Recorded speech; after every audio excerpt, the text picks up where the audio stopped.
Pessoal que já sabe como é que é o átomo, sabe do núcleo com prótons e nêutrons, sabe da eletrosfera com elétrons, prótons positivos, nêutrons, elétrons negativos, corpos neutros, mesmo número de prótons e elétrons, corpos positivamente carregados, excesso de prótons, corpos negativamente carregados, excesso de elétrons. O aluno que já entende isso pode começar a descobrir quais são os processos para desequilibrar o número de prótons e elétrons de um corpo ou processos de eletrização. Nós vamos começar com o mais simples dele, que é o processo de eletrização por atrito. Por atrito. O nome já está dizendo, nós vamos atritar corpos. Só que se nós atritarmos corpos iguais, constituídos de átomos iguais, átomos que têm a mesma vontade de ter elétrons, não tem o porquê um corpo ganhar e o outro perder elétrons. Portanto, só faz sentido atritarmos corpos diferentes. Na tabela periódica, quem já conhece um pouco ela, nós sabemos que lá na direita superior, próximo do flúor, oxigênio, nitrogênio, cloro, os ametais são átomos com vontade de ter elétrons, que a gente chama de eletronegativos. Já a maioria da tabela periódica, os metais, e quanto mais para a esquerda inferior da tabela periódica eu for, quanto mais eu me aproximar do frâncio, o maior átomo da tabela periódica, mais eletropositivo os átomos são, ou seja, menos apego aos seus elétrons.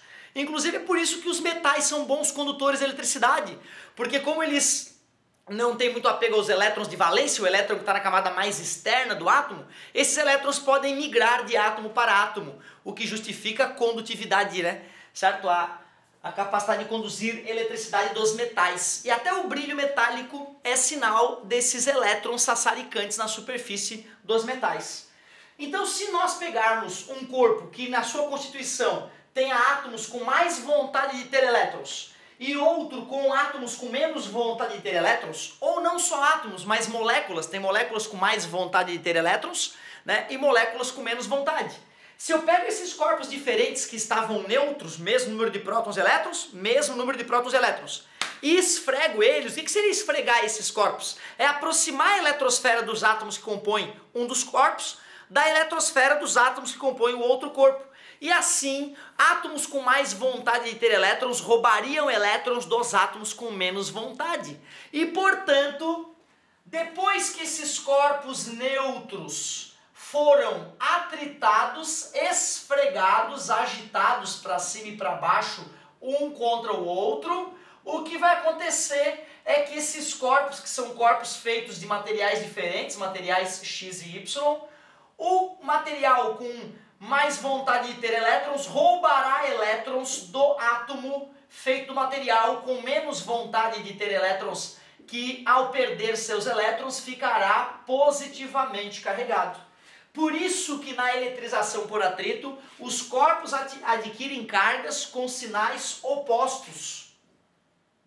Os corpos adquirem cargas com sinais opostos. Porém, se esse corpo perde 5 elétrons, esse corpo ganha 5 elétrons.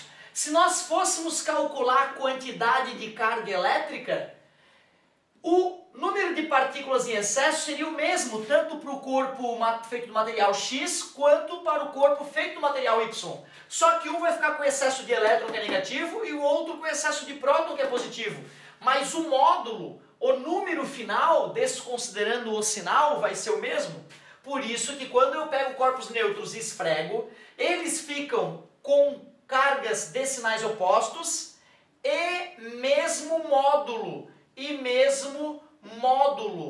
Se um fica com mais 5, o outro menos 5, mais 1 milhão, menos 1 milhão. Os corpos adquirem cargas com sinais opostos e mesmo módulo. Simples assim. Eu não queria que o aluno decorasse isso nu e cruamente, eu queria que o aluno raciocinasse para ele entender o que está acontecendo. Certo? Uma outra coisa que pode aparecer sobre eletrização por atrito, que às vezes aparece nas questõezinhas de vestibular, é uma coisa chamada série triboelétrica. Série triboelétrica. O que seria essa série triboelétrica. Seria uma série de materiais, material A, material B, material C e assim por diante. E uma setinha do lado dessa lista de materiais, dessa série triboelétrica, com uma setinha apontando para o positivo. O que significa isso? Que se eu atrito o material A com o material B, o material A fica positivamente carregado e o material B negativamente carregado. Ou seja, o material B roubaria os elétrons do material A. Se eu esfrego o material B com o material C, o B fica positivamente carregado e o C fica negativamente carregado. Quem está mais próximo do positivo fica positivamente carregado. Se eu esfrego o material A com o material C, o A fica positivo e o C negativo. E quanto mais distantes os materiais estão na série triboelétrica, maior é a eletrização ao atritar os materiais. Certo? Se o aluno entende isso, eu tenho que atritar materiais diferentes, que um ganha elétrons e o outro perde. Portanto, sinais opostos e mesmo módulo. Basta saber calcular a quantidade de carga elétrica que dá para entender que eles ficam com o mesmo módulo. E se o aluno sabe usar a série triboelétrica, aí tá tranquilo. Aí o aluno vai se dar bem nas questõezinhas que envolvem eletrização por atrito. Um beijão, vamos que vamos!